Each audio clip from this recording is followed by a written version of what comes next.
পারিবারিক হিংসারোধ আইন 2005 পরিবার এবং সমাজে বাস করতে গিয়ে নারীদের নানা বঞ্চনা অত্যাচারের শিকার হতে হয়, সেসবের প্রতিকারের বিধানও ভারতের সংবিধানে আছে। এমনই একটি আইন হলো পারিবারিক হিংসারোধ আইন 2005। পরিবারের কোনো মহিলা যদি কোনো ঘটনায় নিপীড়নের শিকার হন, তাহলে তিনি এই আইনে সুরক্ষা পেতে পারেন।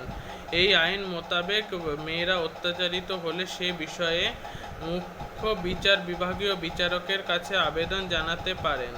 এছাড়া প্রতিটি জেলা সুরক্ষা আধিকারিক বা প্রোটেকশন অফিসারের কাছেও এ ব্যাপারে আবেদন করা যায়। সেক্ষেত্রে বিনামূল্যে আইনি সাহায্য পাওয়া যায়। পারিবারিক হিংসারোধ আইনের আওতায় অন্যান্য কতগুলি বিষয় রয়েছে, যেমন মানসিক পীড়ন ও অর্থনৈতিক পীড়ন ইত্যাদি। তবে শুধু আইন প্রণয়ন করেই এ ধরনের সমস্যার সমাধান করা সম্ভব নয়। তাই সমাজে সার্বিক শিক্ষা, বিকাশ ও নারীর অর্থনৈতিক অধিকারকে ফলপ্রসূ করা প্রয়োজন।